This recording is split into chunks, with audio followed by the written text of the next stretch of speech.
ঐতিহাসিক বিজয় দিবস উপলক্ষে সবাইকে জানাই রক্তিম শুভেচ্ছা বিপ্লবী অভিনন্দন।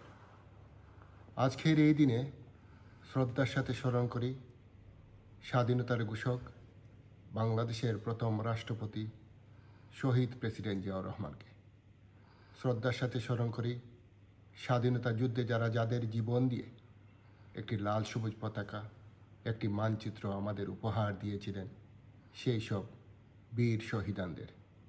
শ্রদ্ধার সাথে স্মরণ করি স্বাধীনতা যুদ্ধ থেকে শুরু করে এখন পর্যন্ত বাংলাদেশের মানুষের আশা আকাঙ্ক্ষা বাস্তবায়নে কাজ করে যাচ্ছেন আমাদের প্রাণপ্রিয় নেত্রী দেশনেত্রী বেগম খালেদা জিয়াকে।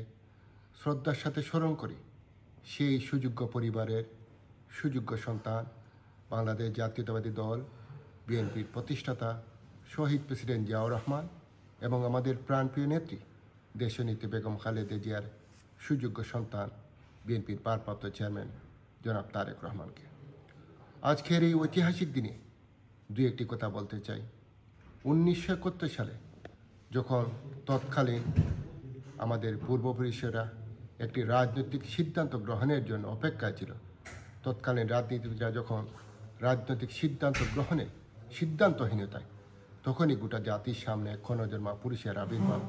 তিনি আর কেউ নন, তিনি হচ্ছেন শহীদ প্রেসিডেন্ট জিয়াউর রহমান।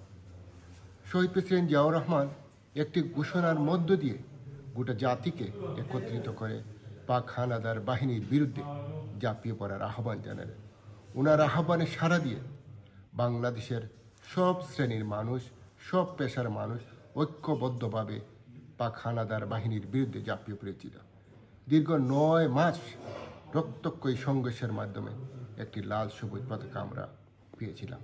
এখানে একটা বিষয় লক্ষণীয় যে শহীদ প্রেসিডেন্ট জিয়াউর রহমান শুধু ঘোষণা দিয়েই নিজে ক্লান্ত রাখেননি, তিনি সশরীরে যুদ্ধে অংশগ্রহণ করেছেন এবং নেতৃত্ব দিয়েছেন। কিন্তু আমরা তার বিপরীতে কে দেখলাম? তৎকালীন যারা রাজনীতিবিদরা, বিশেষ করে আওয়ামী লীগের রাজনীতিবিদরা, তখন ওনারা প্রাণের বয়ে বাংলাদেশ ছেড়ে পার্শ্ববর্তী একটি দেশে গিয়ে ওনারা নিজেদের জীবন রক্ষা করেছিলেন। কিন্তু আমরা দেখলাম শহীদ প্রেসিডেন্ট জিয়াউর রহমান সশরীরে যুদ্ধ করতে। 1975 পরবর্তী যখন বাংলাদেশ নামক রাষ্ট্রটি বিশ্বের দরবারে বিলীন হওয়ার উপক্রম, তখনই সিপাহী জনতার বিপ্লবের মাধ্যমে আমাদের প্রিয় নেতাকে বন্দী দশা থেকে নিয়ে এসে বাংলাদেশ নামক রাষ্ট্রটি রক্ষার দায়িত্ব দেওয়া হয়েছিল। তিনি বাংলাদেশ নামক রাষ্ট্রটি রক্ষা করলেন এবং অতি অল্প সময়ে বাংলাদেশকে একটি বিশ্বের দরবারে সমৃদ্ধশালী জাতি হিসাবে প্রতিষ্ঠিত করতে সক্ষম হলেন। এখানে একটা বিষয় লক্ষণীয় যে তিনি অনুধাবন করতে পেরেছিলেন যে স্বাধীনতা সার্বভৌমত্ব অর্জন করা খুবই সহজ, কিন্তু রক্ষা করা খুবই কঠিন। সেই চিন্তা চেতনা থেকে তিনি বাংলাদেশ জাতীয়তাবাদী দল প্রতিষ্ঠিত করেছিলেন। সেই দলটি শুরু থেকে এখন পর্যন্ত বাংলাদেশের স্বাধীনতা, সার্বভৌমত্ব, গণতন্ত্র, মানুষের অধিকার, ভোটের অধিকার রক্ষায় কাজ করে যাচ্ছে। আমাদের প্রিয় নেতার নেতৃত্বে বাংলাদেশে যে আজকের যে অর্থনীতির ভিত্তি, সেটি স্থাপন করেছিলেন শহীদ প্রেসিডেন্ট জিয়াউর রহমান। আজকে যে অর্থনীতির যে পর্যায়ে নিয়ে এসেছেন সেটার রূপণ করেছিলেন শহীদ প্রেসিডেন্ট জিয়াউর রহমান, আর সেটাকে লালন পালন করেছিলেন আমাদের প্রাণপ্রিয় নেত্রী দেশনেত্রী বেগম খালেদা জিয়া। এখানে আপনারা জানেন, যখন বাংলাদেশ নামক রাষ্ট্রটি বিশ্বের দরবারে একটি মর্যাদাশীল জাতি হিসাবে প্রতিষ্ঠিত হলো, তখনই দেশি বিদেশি ষড়যন্ত্রের মাধ্যমে আমাদের প্রিয় নেতাকে হত্যা করা হলো। আমাদের প্রিয় নেতা শাহাদত হবার পর আবারও সেই বাংলাদেশ জাতীয়তাবাদী দল রক্ষা করলেন আমাদের প্রাণপ্রিয় নেত্রী দেশনেত্রী বেগম খালেদা জিয়া।